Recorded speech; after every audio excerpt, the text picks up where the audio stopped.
आदरणीय श्रोताहरू, सदा झैं आज पनि केही सत्य घटनाहरू लिएर म मिलन तपाईहरूको सेवामा उपस्थित भइसकेको छु। आशा गर्दछु हजुरहरूले मेरो कठिन मेहनतको निम्ति एउटा लाइक र एउटा कमेन्ट अवश्य पनि गरिदिनुहुनेछ। आउनुहोस् अब सुरु गरौँ आजको हाम्रो दुई सत्य घटनाहरू उहाँहरूको आफ्नै शब्द र आफ्नै शैलीमा जस्ताको तस्तै।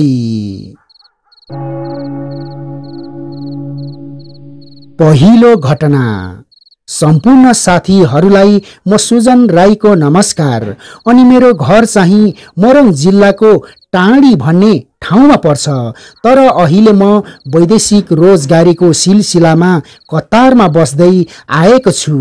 मेरो जीवनमा पनि केही अनौठो अनि डरलाग्दो घटनाहरू घटेको हुनाले ती घटनाहरू मध्ये एउटा घटना भने आज यो च्यानलको माध्यमबाट म तपाईहरूलाई विस्तारमा सुनाउन गइरहेको छु।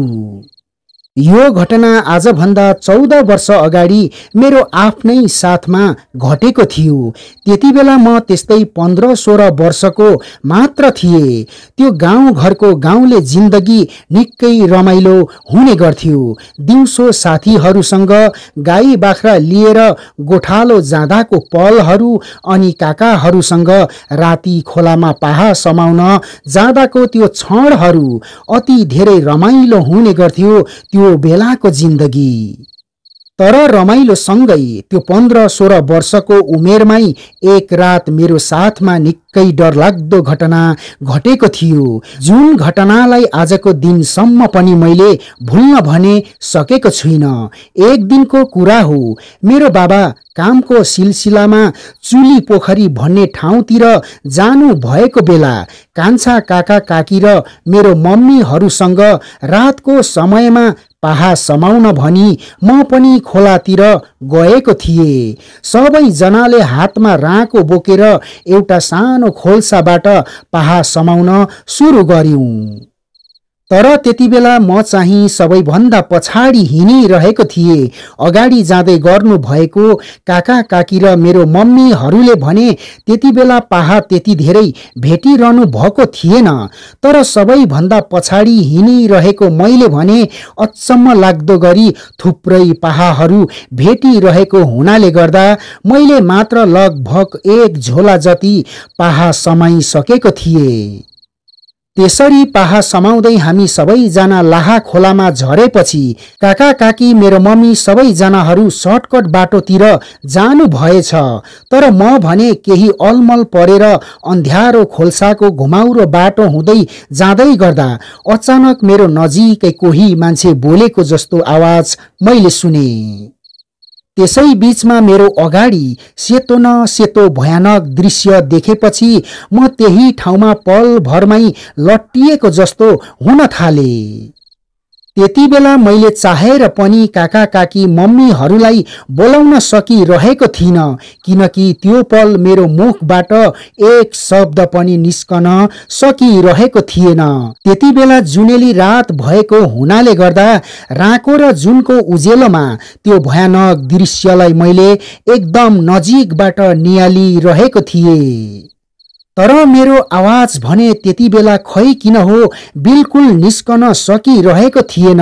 त्यसै बीचमा मैले हातमा बोकिरहेको राँको सँगै म त्यो पहाडी खोलामा भएको ठुल्ठुलो ढुङ्गाहरूमाथि अत्तालिँदै दौडिन थाले।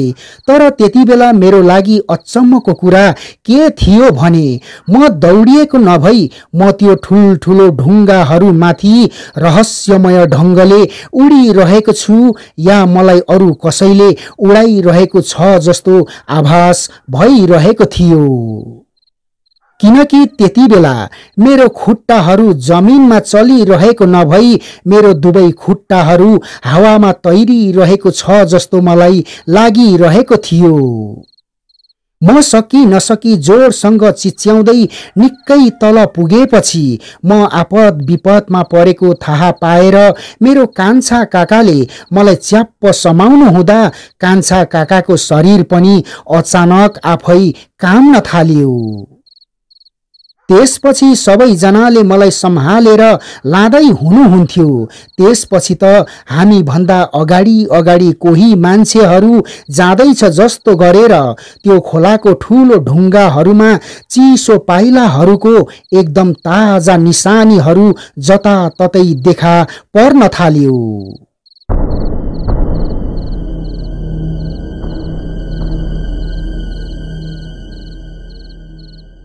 तर हामी भन्दा अगाडि न त कुनै मान्छेहरूको आवाज आउँथ्यो न त राँको बलेको कुनै उज्यालो प्रकाश नै देखा परेको थियो। त्यसपछि मेरो कान्छा काकाले हामीलाई भन्नुभयो, ल अब घरतिर जानुपर्छ होला हौ। खोलाको ढुङ्गाहरूमाथि जताततै चिसो पाइलाहरूको निशानी मात्र छ, तर मान्छेहरूको कुनै पनि आवाजहरू सुनिँदैन। त्यसैले यो मान्छे नभई अरू नै कुनै चालबाजी हुनुपर्छ। कान्छा काकाले त्यति भन्नु भएपछि हामी सबैजना घरतिर बाटो लाग्यौं। घरमा पुगेर हामी सबैजना आराम गरेर ढल्किन थाल्यौं। तर रातको 12 बजेतिर हाम्रो घर वरिपरिबाट अचानक अनौठो र डरलाग्दो आवाजहरू पो आउन थाल्यो।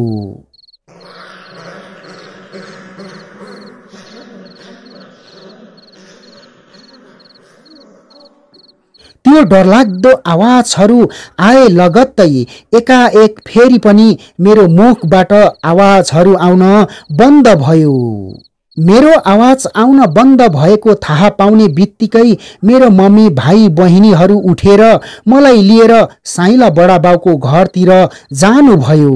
साइला बडाबाउको घरमा पुगेपछि साइला बडाबाउले मलाई झारफुक गरिदिनु भएर तन्त्र मन्त्र गर्नु भएर खरानीको टीका पनि लगाइदिनु भयो।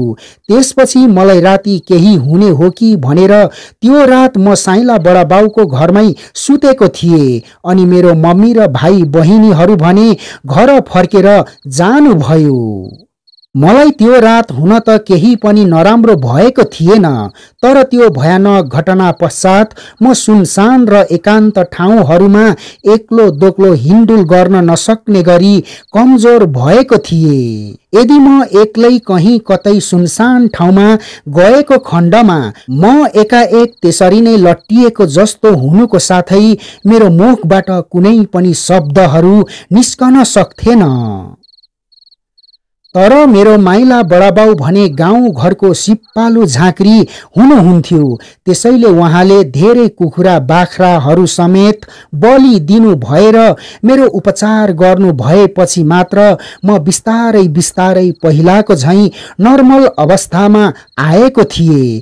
त्यो रात खोलामा मसँग जम्का भेट भएको त्यो डरलाग्दो दृश्य के थियो, मलाई त त्यसको बारेमा खासै ज्ञान भने थिएन, तर त्यो दृश्य एकदमै भयानक र डरलाग्दो किसिमको थियो।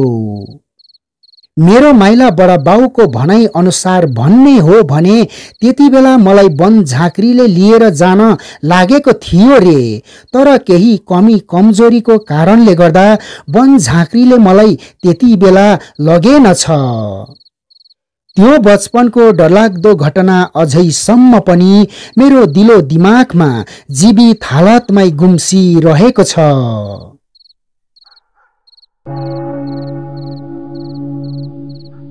दोस्रो घटना।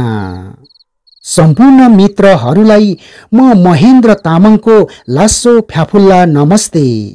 मेरो घर चाहिँ काभ्रे पलाञ्चोक जिल्लामा पर्छ, तर अहिले म चाहिँ रोजगारीको सिलसिलामा कुवेतमा बस्दै आएको छु। आज म पनि तपाईहरूलाई मेरो आफ्नै काकाको साथमा घटेको एकदमै सत्य अनि निकै डरलाग्दो घटना सुनाउन जाँदैछु। कुरा आजभन्दा त्यस्तै 17-18 वर्ष अगाडिको मात्र हो। त्यति बेला हाम्रो जिल्लामा अहिले जस्तो जताततै मोटर बाटो अनि बिजुली बत्तीहरूको सुविधा पनि पुगिसकेको थिएन। त्यसैले गर्दा हाम्रो गाउँ घरमा उत्पादन भएको साग सब्जी अनि फलफुलहरू बेचबिखान गर्नको लागि रातको समयमा डोकोमा बोकेर 4-5 घण्टा पैदल हिँडेर बिहान बनेपा बजारमा पुगेर आफ्नो साग सब्जी फलफुलहरू बेच्नु पर्ने हुन्थ्यो। एक दिनको कुरा हो, मेरो काका साग सब्जी अनि फलफूलहरू बेच्न लैजानु भनी डोकोमा भारी लगाएर तयार पार्नु भएको थियो। तर त्यति नै खेर हाम्रो घर भन्दा केही परको ठुलो बा बित्नु भएको खबर आयो। त्यसैले मेरो काकाले आफ्नो फलफूलको भारीलाई घर भन्दा अलिक माथि डाँडामा भएको चौतारीमा राख्नु भएर मेरो काका पनि त्यो मान्छे बितेको घरतिर जानु भएछ। हामी तामाङ जातिहरूको मान्छे मरिसकेपछि आफ्नो आफन्तहरूले ल्याएको खानेकुराहरू मरेको मान्छेको नाममा घर भन्दा केही पर चढाउने गर्छ। त्यसैले त्यो मान्छे बितेको घर अनि हाम्रो घरको बिचमा भएको खोल्सामा मरेको मान्छेको नाममा खाने कुराहरू पनि चढाइसकेको रहेछ। मेरो काका जाँदा जाँदै त्यो मरेको मान्छेको नाममा खाना चढाएको खोल्सामा पुग्नु भएपछि मेरो काकालाई पेट दुखे जस्तो भएर टोइलेट बस्न मन लागेछ। त्यसपछि मेरो काका पनि त्यो मरेको मान्छेलाई खाना चढाएको ठाउँ भन्दा अलिक माथि टोइलेट बस्नु भएर मान्छे बितेको घरमा जानु भएछ। त्यहाँ पुग्नु भएर केही बेर कुराकानी गरिसक्नु भएर एक दुई गिलास सगुन पानी पिउनु भएर आफूले भारी राखेको ठाउँतिर फर्किँदै गर्दा मेरो काका जब त्यो मरेको मान्छेको नाममा खाना चढाएको खोल्सा नजिकै पुग्नु भएपछि अचानक मेरो काकाको आँखाहरू आफै बन्द भएर अन्धकारमा पर्नु भएछ अनि मेरो काकाको हात खुट्टाहरू पनि हलचल गर्न नमिल्ने गरी जम्न पुगेछ। तर त्यति बेला मेरो काकालाई सबै कुराको होस हवास भने राम्ररी थियो, तर आँखामा भने अन्धकार छाएको थियो अनि हात खुट्टाहरू भने हलचल गरेको थिएन। त्यसपछि मेरो काकाले आफ्नो कुल देवताहरूको नाम लिनु भएर बेसकन तागत लगाउनु भएर जोडसँग कराउनु भएपछि अचानक मेरो काकाले आफूलाई त्यो खोल्सा तरेर पनि माथि पुगिसकेको पाउनु भएछ। जबकि मेरो काकाले त्यो खोल्सा तर्नु भएकै थिएन, तर आफ्नो आँखा खुल्दाखेरि आफू निकै पर पुगिसकेको देखेर मेरो काका अचम्म मान्दै आफ्नो भारी भएको ठाउँमा पुग्नु भएर भारी बोकेर त्यो अन्धेरो रातमा एक्लै बनेपा बजारतिर बाटो लाग्नु भएछ। तर केही बेरको हिँडाइपछि मेरो काकाको पछाडिबाट निकै डरलाग्दो आवाजहरू आउन थालेको सुन्नु भएछ।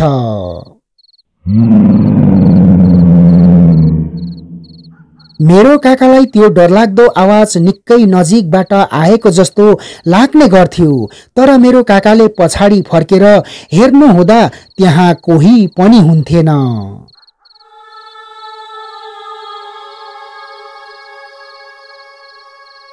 तर जब मेरो काका हिँड्न थालेपछि फेरि पनि पछाडिबाट त्यही डरलाग्दो आवाजले मेरो काकालाई पछ्याउने गर्थ्यो।